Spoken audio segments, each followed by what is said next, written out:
제4작업을 만들어 보겠습니다. 제4작업은 그래프를 차트를 만드는 문제고요.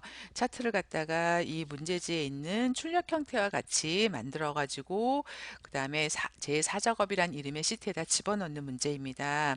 그래서 문제지의 조건을 읽어보면 이 차트는 묶은 세로 막대형의 모양이고요. 그 다음에 이 차트에 들어가는 데이터는 제1작업에 있는 데이터를 이용하라 그랬습니다. 그러면 1작업에 있는 데이터와 그 다음에 문제지에 있는 출력 형태의 차트를 한번 비교해 보겠습니다. 1작업에 있는 많은 데이터 중에 그 모든 게 전부 다 이 지금 출력 형태에 있는 차트에 들어가 있지 않습니다. 출력 형태에 들어가 있는 데이터는 여기 밑에 보면 여기 식품 이름들이 있죠. 요 식품 이름들이 데이터로 들어갔습니다. 그러니까 1작업에서 식품명에 해당하는 부분이 들어갔고요. 그 다음에 이 식품명에 해당하는 그래프 값으로 사용되어진 건 뭐냐면 범례로 표시되어 있는 판매가와 중량입니다. 크림 드레싱의 판매가가 파란 막대기로 나타나 있고요. 중량이 그 다음에 표식이 있는 꺾은 선으로 나타나 있습니다. 그래서 이 출력 형태에 있는 차트에 들어간 데이터는 식품명이랑 그 다음에 판매가랑 그 다음에 중량 값을 이용해서 지금 이 차트가 만들어졌습니다. 근데 자세히 보면 식품명이 지금 여기에는 8가지가 있는데 이 차트에는 6개밖에 없습니다. 6개밖에 없고요. 그러면 다 들어간 게 아니죠. 그러면 요렇게 세 필드가 들어가긴 했는데 이 세 필드의 모든 값이 아니라 어떤 값만 들어간지 확인해 보겠습니다. 식품명 중에서 어니언 드레싱 들어갔고요. 모짜렐라 들어갔고 홀그레인까지 들어갔죠. 파스타 밀가루 안 들어갔고 고다 슬라이스랑 트리플 페이스트가 들어갔고요. 그 다음에 파마산 치즈가루 안 들어가고 그 다음 스트링 치즈 요렇게 6가지가 들어갔습니다. 이 6가지 식품명에 해당하는 판매가 6개와 6개 그 다음에 여기에 해당하는 중량 6개 값만 들어갔습니다. 그래서 지금 저 차트에서 사용되어진 데이터는 요 제1작업에서 이 파란 박스에 있는 데이터만으로 만들어졌습니다. 그리고 이 차트를 만들 때는 여기 지금 범례 이름이 판매가 중량이라고 나오는 것처럼 여기 선택을 할 때도 필드명도 같이 잡아줘야지 범례 이름이 정확하게 나옵니다. 그러면 요 파란색 안에 있는 데이터를 이용해서 묶은 세로 막대형의 차트를 만들어 보겠습니다. 일단은 선택을 하겠습니다. 식품명 선택을 하고요. 그 다음에 이렇게 쭉 드래그 해도 되고요. 어디까지죠? 홀그레인 머스타드까지. 그 다음에 선택 영역을 더하기 할 때는 컨트롤 키를 누르시면 됩니다. 컨트롤 키를 누르고 고다 슬라이스랑 트리플 그 다음에 스트링 치즈 요렇게 6개 식품명이 들어갔고요. 여기에 해당하는 판매가를 컨트롤 키를 누른 상태에서 이렇게 잡아주겠습니다. 그리고 중량도 마찬가지로 컨트롤 키를 누른 상태에서 선택 영역을 더해 가지고 지금 이렇게 회색으로 선택되어진 값이 이 차트에 만들어진 데이터입니다. 그래서 영역을 선택해 놓고요. 그 다음에 상단에 가서 삽입에 가가지고 여기 차트가 있죠. 차트를 누르면 종류가 많은데 우리 문제지에서는 묶은 세로 막대형으로 하라 그랬습니다. 첫 번째 거로 해서 누르면 지금 차트가 만들어졌습니다. 우리가 선택했던 6가지 식품명에 해당하는 판매가와 중량만으로 이렇게 차트가 하나 만들어졌는데요. 지금 모양이 많이 다르죠. 조건이 아직 다 적용이 안 됐기 때문에 그냥 기본 데이터만 들어간 상태로 만들어졌습니다. 그리고 문제지에 가서 보면은 우리가 지금 2번까지 했고요. 그 다음에 3번에 보면은 이 제1작업에서 만들어진 이 차트를 갖다가 새 시트 이동을 이용해 가지고 그 시트의 이름을 제4작업이라는 이름을 줘서 옮기라고 되어 있습니다. 그러면은 차트를 선택을 하면 할 때만 나타나는 상단 메뉴가 차트 디자인이 있고요. 거기 맨 끝에 가면 차트 이동이 있습니다. 1작업의 데이터로 만들어진 이 차트를 차트 이동을 하는 거죠. 클릭하면은 이렇게 나오는데 지금 이 워크시트 안에 1, 2, 3작업 안에서 삽입할 거냐 아니면 지금 시트가 아닌 새로운 시트를 만들어서 할 거냐 문제에선 새로운 시트를 만들려고 했죠. 새 시트를 선택하고요. 제4작업이라고 이렇게 이름도 지어주고 확인을 눌러주면 선택되어 있는 차트가 이렇게 제4작업이라고 하는 새로운 시트에 딱 맞게 사이즈로 만들어져서 이동했습니다. 그리고 시트를 삽입하게 되면 새로 삽입된 시트는 맨 앞으로 가죠. 근데 문제지에 보면은 뭐라고 되어 있냐면 뭐 밑에 시트의 순서는 1, 2, 3, 4로 돼야 된다고 했습니다. 그러면은 요 4작업이라고 하는 시트를 갖다가 눌러가지고요. 3작업 뒤로 끌고 가서 1, 2, 3, 4 이렇게 시트 이름이 순서대로 되게끔 만들어 주고요. 그러면은 4작업의 시트가 이동해 왔습니다. 그러면 우리가 지금 이 4번 작업의 조건 중에 몇 번까지 한 거냐면 3번까지 한 거고요. 그 다음에 4번을 보겠습니다. 4번은 차트의 레이아웃은 3번이고 스타일은 1번을 주라고 했습니다. 그러면은 차트를 선택하고요. 차트가 선택되어 있을 때만 차트 디자인 메뉴가 나오고 거기에 빠른 레이아웃이 있습니다. 빠른 레이아웃 3번을 주라 그랬죠. 1, 2, 3번. 을 줬고요. 그 다음에 스타일은 1번을 주라고 했습니다. 차트 스타일 1번이 나오죠. 이렇게 줘서 지금 여기 4번에서 요구하는 출력 형태와 같이 맞췄습니다.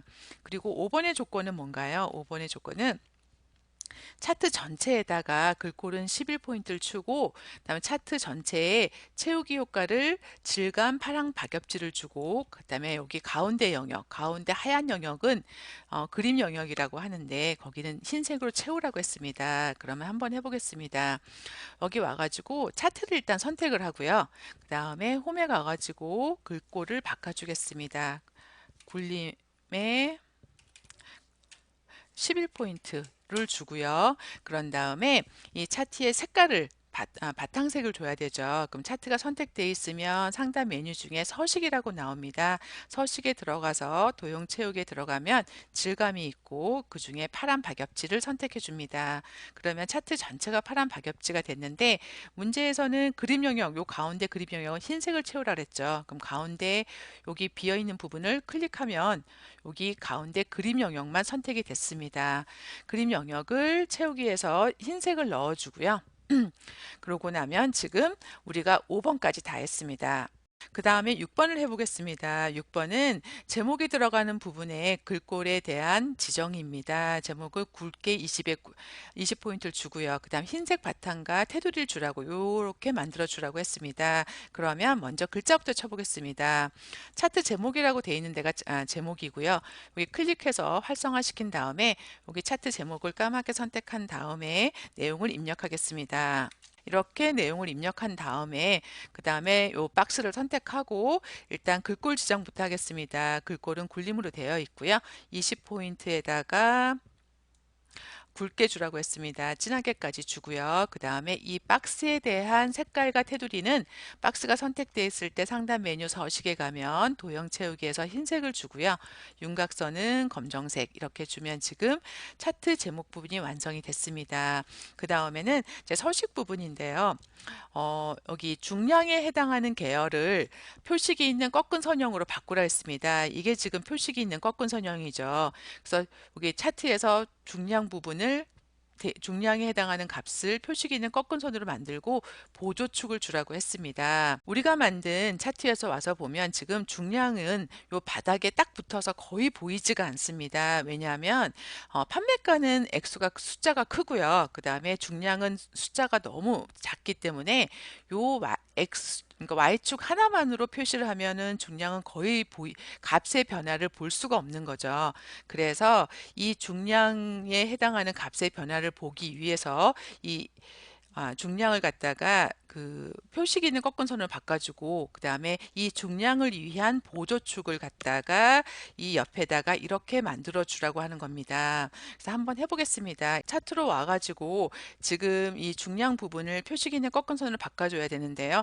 이 차트 안에 아무 곳에서나 마우스 오른쪽을 클릭하게 되면 차트 종류 변경이라고 하는 메뉴가 뜨고 일로 들어가서 보면 차트의 종류가 있습니다. 지금은 묶은 세로 막대형 한 가지로 되어 있는데 이거를 맨 아래 혼합형으로 바꾸겠습니다. 여기 혼합을 클릭해주고 혼합을 클릭하면 판매가는 막대기로 묶은 세로형으로 나타나 주고요.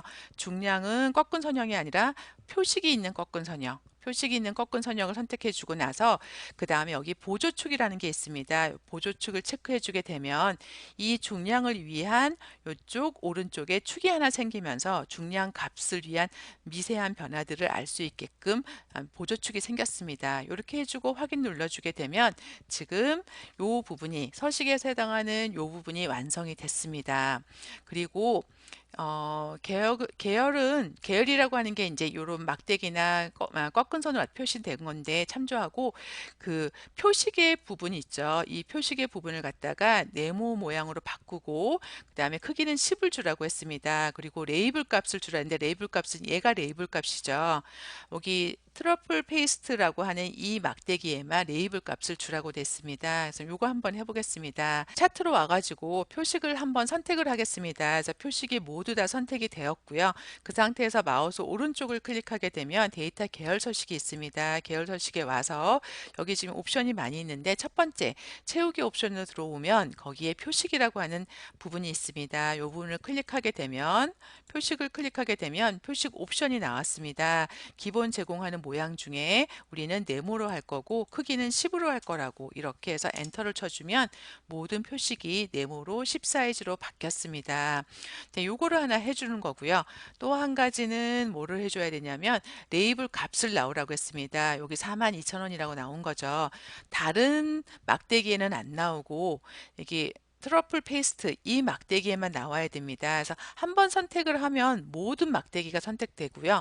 더블 클릭을 하면은 다른 그 막대 그래프는 풀리고 하나만 선택이 됐습니다. 그래서 한 번 클릭하면 모든 막대 그래프가 선택되고요. 한 번 더 클릭하면 한 개만 선택이 됐을 때 마우스 오른쪽으로 데이터 레이블 추가를 누르면 이렇게 들어왔습니다. 그래서 위치가 여기가 아니라 위치가 바뀌었을 때는 이 값을 선택해서 레이블 옵션에 들어가면은 여기 지금 레이블의 위치 값이 있습니다. 뭐 가운데 들어가거나 바깥쪽 끝에 놓거나 이렇게 바꿔줄 수가 있고 그다음에 이렇게 해서 레이블을 넣어주고요. 그러면 우리가 지금 서식까지 했습니다. 그런 다음에 그 다음에 눈금선은 파선을 주라고 했습니다. 얘가 눈금선이죠. 이 눈금선을 파선을 주고요. 그다음에 축 모양은 출력 형태. 지금 이 축 모양은 출력 형태를 보고 똑같이 만들려고 했습니다. 한번 해보겠습니다. 일단 눈금선을 선택을 하고요. 그 다음에 눈금선 서식으로 들어가서 보면은 눈금선에 선 모양이 있습니다. 대시 모양을 갖다가 파선으로 올랐을 때 파선이라고 보이는 애가 있죠. 선택해주면 지금 파선으로 바뀌었습니다. 이렇게 해주고요. 그 다음에 축 모양을 보겠습니다. Y축은 지금 이쪽과 이쪽을 비교해 보면 똑같지 않은 게 여기 지금 회계 처리돼서 0으로 표시됐고 일자로 표시가 됐고 그다음 출력 형태는 0으로 되어 있죠. 그래서 요거 맞춰 줘야 되고요. 그다음 나머지 값은 맞고 그다음에 요쪽은 맞나요? 보조축은 또 뭐가 틀린가요? 보조축은 킬로그램이 나온 거 다 맞는데 단위가 1kg 단위입니다. 근데 여긴 지금 0.5kg 단위로 돼 있죠. 그래서 요 두 가지를 바꿔주겠습니다. 여기 Y축을 선택하고요. Y축 서식으로 들어가서 보면은 이 Y축 서식에 표시 형식이라는 게 있습니다. 지금 회계로 되었을 때 0의 값은 0으로 안 나오고 이렇게 일자로 나오게 됩니다. 회계가 아니라 숫자로 바꿔주면 0으로 나오게 됐습니다. 이렇게 바꿔주면 되고요.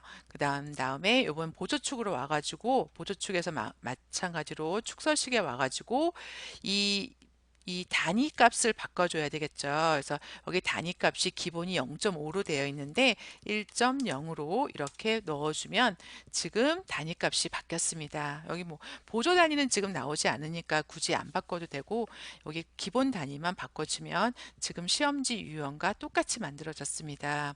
그러면 지금 우리가 7번째 조건은 다 했습니다. 다 했고요. 그 다음에 8번에 법내명을 변경하라고 했습니다. 출력 상태를 보면서 그러면은 법내명이 어떻게 되어 있나요? 여기서는 판매가 가로 열고 원으로 되어 있는데 우리 지금 만들어 놓은 거에는 판매가하고 줄 바꾸고 원으로 되어 있죠. 요거를 바꿔보겠습니다. 법내를 선택을 하고요. 마우스 오른쪽에 들어가서 데이터 선택으로 들어가야 됩니다. 이 법내명을 가지고 온 데이터가 어디서 왔는지 봐야 되는데 판매가를 선택을 하고 편집에 들어가서 보면 여기 법내에 보여지는 판매가는 이 4번 값을 그대로 가져왔습니다. 제 1작업에 이 4번 값을 그대로 갖고 오다 보니 이 4번, 이 4셀에 들어가 있는 값이 줄바꿈이 되어 있잖아요. 그래서 요걸 갖다가 그냥 직접 입력해 주면 됩니다. 판매가의 원이라고. 그러니까 제 1작업에 있는 값을 가져오지 말고 지금 계열 이름을 넣어준 대로 해라. 그리고 확인을 눌러주게 되고 그 다음에 확인을 눌러주고 나오면 지금 바뀌었습니다. 이렇게 해서 지금 법례명을 바꿨고요. 그 다음에 9번에 가면 모서리가 둥근 사각형 설명서를 넣고 그 다음에 출력 형태와 같은 내용을 입력하라고 글자를 입력하라고 되어 있습니다. 삽입에 가가지고 여기 지금 제가 좀 줄여놔서 안 보이는데 이렇게 넓히게 되면은 삽입에 가면 도형이 보이죠. 도형에서 지금 어, 모서리가 둥근 사각형, 모서리가 둥근 사각형을 갖다가 선택을 하고요. 그런 다음에 이 문제지와 비슷한 위치에다가 그리겠습니다. 한 요 정도 위치에다가 요렇게 그리고요. 그 다음에 요 노란색 점을 이용해 가지고 문제지와 똑같이 요렇게 그려 놓겠습니다. 그리고 나서 선택되어 있는 상태에서 타자를 치겠습니다. 이렇게 타자를 치고요. 그러고 나서 그 다음에 여기 출력 형태와 똑같이 만들어 주라고 했습니다. 그러면 선택을 하고 나서 도형의 바탕 색깔이 흰색인 거죠. 흰색이고 그 다음에 글자가 검정색으로 넣어주고요. 그 다음에 가로로 가운데 뭐 세로로 가운데, 가로로 가운데 이렇게 넣어주면 되겠습니다. 그래서 글자는 지금 폰트가 안 나오는데 우리가 아까 위에서 보면 여기서 글꼴에 대한 지정은 전혀 없습니다. 그렇긴 한데 아까 위에서 보면 차트 영역 전체가 굴림의 11포인트라고 했잖아요. 그래서 그냥 맞춰주겠습니다. 여기도 굴림의 11포인트라고 글자를 맞춰주고 그 다음에 넣었습니다. 그러면 지금 9번에 도형까지 다 했고요. 나머지는 출력 형태에 맞게 작성하십시오 라고 되어 있습니다. 출력 형태를 보면은 여기 막대 그래프의 두께가 조금 출력 형태와 다르게 가늘게 나왔습니다. 그럼 막대 그래프를 선택하고요. 더블 클릭을 하게 되면은 여기 지금 간격 넓이가 있습니다. 간격 넓이를 이렇게 조금만 좁혀주게 되면 지금 비슷하게 나왔습니다. 뭐 색상도 바꿔줘도 되고요. 채우기 색상에서 색상도 바꿔줘도 되고, 근데 굳이 뭐 그까지는 안 해도 될 것 같고요. 요렇게만 만들어주게 되면은 지금 출력 형태와 거의 똑같이 만들어졌습니다. 그러면 4번에서 그래프까지 다 완성을 했습니다.